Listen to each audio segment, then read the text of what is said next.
Alors du coup, salut tout. Salut. On s'était parlé, pour pour la petite histoire, c'est Madame Féminisme qui m'a fait découvrir, j'ai découvert, parce que moi j'ai cru au début que le féminisme c'était le fait d'avoir la femme supérieure à l'homme, et quand j'ai regardé la définition, c'était d'avoir les mêmes égalités entre l'homme et la femme.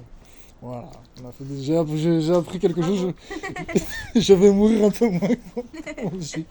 Et donc du coup voilà, c'est pour ça que je suis avec la sœur, c'est pour lui demander deux questions qui font débat actuellement pour nous et dans la société en général. Que penses-tu par exemple déjà des mariages homosexuels et après voilà, l'avortement, pour ton point de vue à toi qui est Du, plus non-croyante. du mariage en tant que Ou même institution. les LGBT en général, tu vois, Ok, d'accord. en Ben, général. qu'est-ce que j'en pense enfin, les gens s'aiment et font ce qu'ils veulent. Je veux dire, j'ai pas à avoir de point de vue sur l'amour. Tu parlais d'amour tout à l'heure. Ouais, c'est vrai. L'amour qui fédère les gens, je trouve ça trop cool. Si des gens peuvent s'aimer Ok. voilà. Et après, par rapport au mariage, je trouve ça super cool que ça puisse être reconnu institutionnellement. Enfin, le mariage en tant que soi, après j'ai mes points de vue là-dessus, je pense qu'on sera Mhm. pas d'accord. Ouais, c'est pour ça que je veux entendre ton point de vue. Mais après, si ça peut être. Enfin, s'il y a un besoin de reconnaissance des personnes qui sont LGBT par rapport au mariage, je trouve ça trop cool que ça rentre dans la loi parce que ça légitime aussi l'existence et ça déculpabilise aussi les couples. Et puis même juridiquement parlant aussi, ça peut avoir des Ouais, c'est avantages vrai. financiers, tout ça. Ouais, c'est vrai. Voilà. Et ben justement, moi, ce que j'allais te dire, c'est que tu me dis que voilà, c'est très bien, c'est cool, tout ça. Moi, je te dirais, quand on parle d'amour, est-ce que tu serais d'accord pour dire que c'est Dieu qui donne un cadre à l'amour? Bah, du coup, je suis athée, donc. Oui. Et justement, là, laisse-moi justement pour expliquer. Le cadre que Dieu donne, Mhm. c'est un cadre, oui, de mariage, ça c'est vrai. C'est un engagement qu'on a avec lui, entre un homme et une femme, Mhm. dans le but, voilà, de fonder une famille. C'est ça le cadre de l'amour qu'on donne Dieu. C'est pour ça que nous, tous chrétiens, ils vont te dire, même bon, chrétiens, musulmans, là on est tous d'accord à ce niveau-là, ils vont te dire que LGBT, c'est pas naturel, on va te dire. C'est pour ça que la notion de péché, c'est pas vraiment naturel. Et non seulement, c'est pas juste le fait que les LGBT, Mhm. mais la fornication en général, c'est interdit dans la Bible. C'est-à-dire tout sexe en dehors du mariage, qu'il soit hétérosexuel ou homosexuel. C'est ça que j'aimerais que. Qu'est-ce que tu penses de cette notion-là? Tu fais que c'est Dieu qui donne un cadre à tout ça. Par rapport à la famille, des Ouais. personnes LGBT peuvent créer une famille totalement de la même manière qu'un couple hétéro. Pas, pas vraiment, ils doivent. Je sais, ouais, in vitro, il y a des. Je connais pas les méthodes de. Il y a plusieurs méthodes et Il y a tout, plusieurs mais méthodes in par rapport, vitro, mais c'est pas de naturel. n'importe quelle manière, un couple qui s'aime, des personnes peuvent éduquer des enfants. Il n'y a aucun souci pour ça et tu peux très bien créer une famille, Oui, c'est à vrai mon qu'ils sens, peuvent avoir un lien, c'est et vrai. ça devrait être, je sais pas, normal. Enfin, c'est pas, pour moi, t'as pas besoin d'avoir un papa et une maman pour créer une famille. Une famille, ça se crée autour justement de valeurs d'amour, d'éducation, de réussir à faire grandir ton enfant et qu'il ait une tête à peu près bien construite et qu'il aime la vie. C'est ça le plus Ok. important, je trouve. Mais justement, tu me dis bien construite. Le fait qu'il ait justement soit deux papas ou deux mamans, alors comparé aux autres élèves, tu penses pas que ça va plus le détruire que le construire? Moi, je trouve. Parce que. Non, pas du tout. C'est justement, c'est encore une question de sociologie. Et, Parce que la et majorité, je veux dire, c'est rare, c'est quand même très très rare les couples LGBT. Dans bah, notre société, non, c'est pas si rare que ça en fait. C'est juste dans une que. classe de 30, combien? Je Alors, dirais à quelques-uns. notre À notre époque, échelle, ouais. quand on était Faut gamin, que je oui, fasse. je t'avoue que je connais pas de. Enfin, en plus, moi, Moi, je pense pas qu'il y en ait beaucoup, mais j'ai fait je des vais sur recherches. la. Enfin, c'est justement, c'était moins normalisé à notre époque. Et donc, il y avait moins de possibilités pour des couples LGBT d'adopter des enfants, de passer par d'autres méthodes pour avoir des enfants. Donc ça se faisait moins, mais je vois pas en quoi. Enfin, je veux dire, si c'est un problème de regard des gens, justement, faut pas changer le fait que les LGBT fassent une famille, qui est trop cool. Il faut changer le regard qu'il y a au-dessus de ça. Et en fait, si c'est ça le problème, c'est comme quand on parlait de féminisme tout à l'heure, le vrai problème, c'est le patriarcat en tant que soi et donc la vision globale des hommes, des femmes sur le sujet et sur les rapports hommes-femmes. Ok. Tu vois, c'est pas, Donc toi, c'est pas les différences qui font ça, c'est vraiment le regard social qu'il y a par rapport à ça. Donc là, si tu prends cet exemple-là, donc toi, la seule argumentation, enfin peut-être, dis-moi si tu as d'autres arguments par rapport à ça, mais pour moi, là, la seule argumentation que tu as, c'est oui, mais le petit va se faire juger parce que non c'est mal seulement vu ça, dans non la seulement ça, c'est société. que non seulement que le petit, moi, je pense qu'il va souffrir, c'est péché dans tous les livres. Ce n'est pas naturel parce que tu m'as dit qu'on procrée deux personnes de même sexe. Même si elles, voilà, si elles ont des rapports sexuels, elles ne peuvent pas procréer comme ça. Elles sont obligées de faire sont obligées de faire appel à une troisième partie ou in vitro. Donc déjà, ce n'est pas naturel. C'est-à-dire que si on devenait tous LGBT, on ne pourrait plus se reproduire quasiment. Oui, mais personne, c'est pas un impératif de devenir tous LGBT. Là, c'est Oui, plus. c'est un impératif. Mais Enfin, voilà. toi, tu peux par exemple, toi, dans ta vision de la famille, rien ne t'empêche, toi, de te marier avec une femme, de faire un enfant. Personne ne va t'embêter par rapport à ça. Donc, moi, ce que je comprends pas, c'est pourquoi il y a autant un discours péjoratif sur les personnes qui font ça. Et justement, là, on repart sur la question du regard des gens.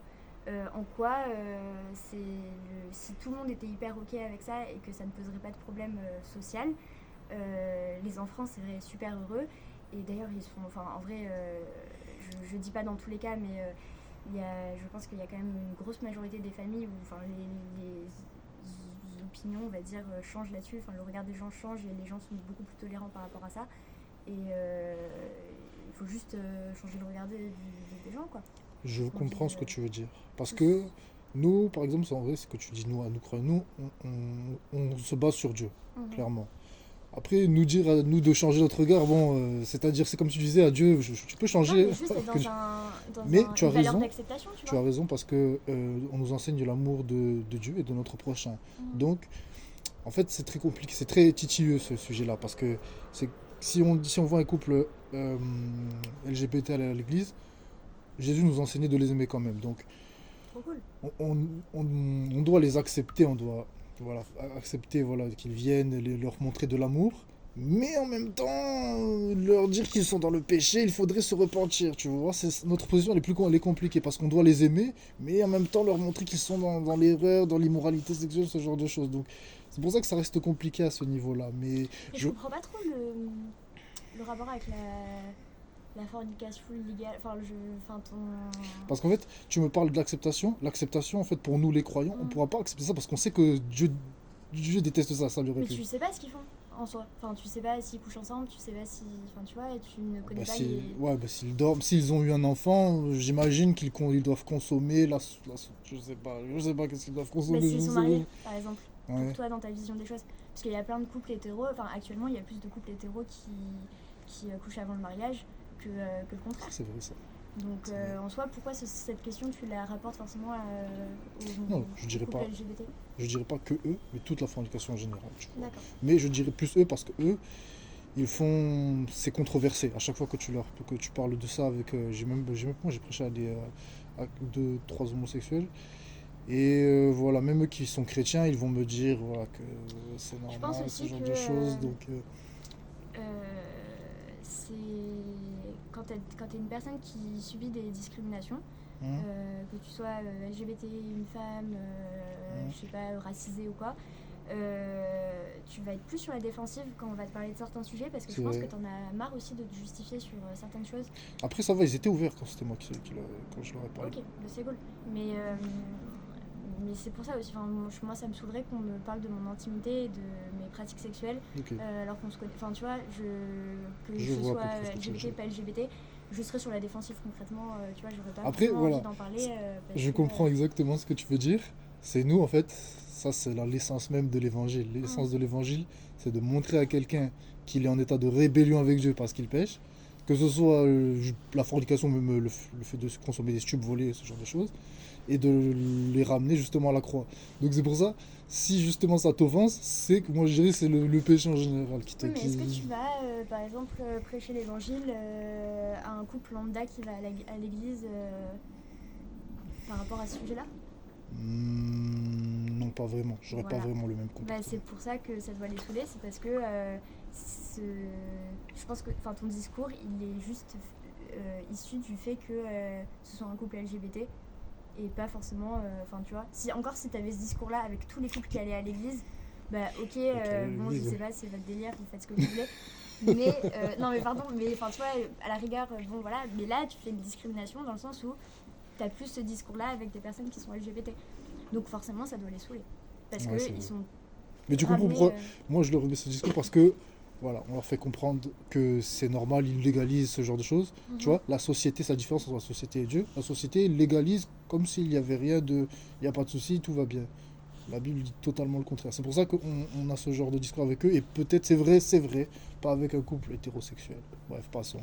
Merci de ton opinion.